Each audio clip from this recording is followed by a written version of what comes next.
குருநந்தனா, இவ்விஷயத்தில் தர்கரீரரும் பண்டிதர்களுமே வெகுஜனங்களுமே தன் ஆத்மாவை உதாகரித்து பாராமையாலும் வெளிநோக்கம் முற்றவர்களாக இருப்பதனாலும் மோகத்தை அடைகின்றனர்.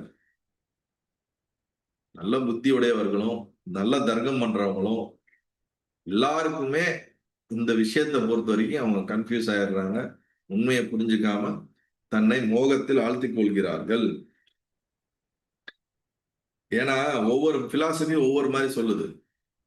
கான்சியஸ்னஸ் ஒன்று இருக்கு, கான்சியஸ்னஸ் ரெண்டு இருக்குது, பலவாறாக இருக்குது, இதுக்குள்ளதான் இருக்குது கான்சியஸ்னஸ், வேற உலகத்துக்கு போனாதான் கான்சியஸ்னஸ் இருக்கு. இந்த மாதிரி ஏகப்பட்ட தியரி இருக்குது. அததான் இங்க சொல்றாரு. பல புத்திமான்களும் எல்லாருமே இது இந்த விஷயத்துல மோகத்தில் அடைந்திருக்கிறார்கள்.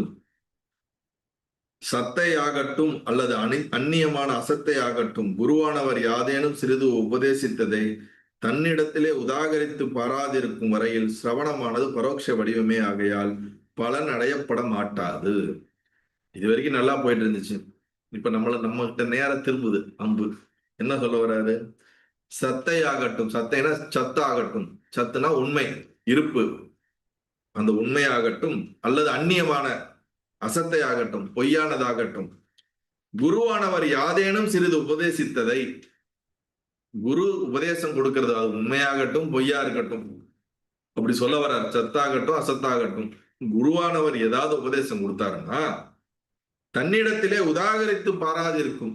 அது நம்ம கிட்ட உள்ள எடுத்து அதை விசாரம் பண்ணி அதை ஆராய்ச்சி பண்ணி அதுக்கான பதிலை கண்டுபிடிக்காட்டினா உதாரித்து பாராது வரைக்கும் சிரவணமானது பரோட்ச வடிவமே ஆகியால், அதாவது சொல்றத உள்ள வாங்கி கொஞ்சம் சிந்திக்கணும், மனனம் பண்ணணும், அதை யோசிக்கணும், இது எப்படி அது எப்படி நமக்குள்ள சிந்தனை பண்ணணும்.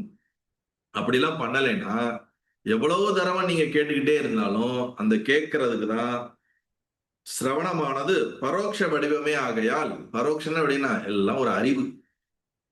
அது வரைக்கும் நீங்க உள்ளுக்குள்ள சிந்திச்சு மரணம் பண்ணி கான்டம்ப்ளேட் பண்ணி அதுக்கான இதை நோக்கி போகலைன்னா கேட்கறது எல்லாமே என்னது, வெறும் ஒரு பட்டறிவு மாதிரி. இது ஒரு அறிவாக இருக்குமே தவிர அதனால் பலனடையப்பட மாட்டாது. குண்டத்துக்கு போடுறாரு. அதனால பெருசா பலன் கேட்கறீங்க, அதனால விவேகம் வைராக்கியம் என்னைக்கு பலன் வரும்? அவரு உடனடியான பலன் அடையப்பட மாட்டாதுங்கிறத அதை மீன் பண்றார். பலனே இல்லைன்னு சொல்லல அவர். அப்படி பொருள்படக்கூடாது. அதுக்கு அப்ரோக்ஷ ஞானம் பலன் கிடைக்காது அப்படிங்கிறாரு. அப்புறம் காலம் முடிஞ்ச பேரும் குருவும் இருக்க மாட்டார். யார்கிட்ட உட்காந்து திரும்பி நம்ம என்ன பண்ண முடியும்? இருக்கிற காலத்திலேயே நம்ம எவ்வளவு விவேகமும் வைராக்கியத்துடனும் சத்தியத்தை புரிந்து நமக்குள்ள மாற்றத்தை ஏற்படுத்திக்கணும்னு இருக்குல்ல. இது நடுவுல அவர் இவருக்கு சொல்லிட்டாரு. யாருக்கு? பரசுராமருக்கும். எப்பா, நீ நான் சொல்றதெல்லாம் ரொம்ப சாதாரணமா எடுத்துக்காத, கரெக்டா என்ன பண்ண, சிந்திச்சு யோசிச்சு இது பண்ணு அப்படிங்கிறாரு.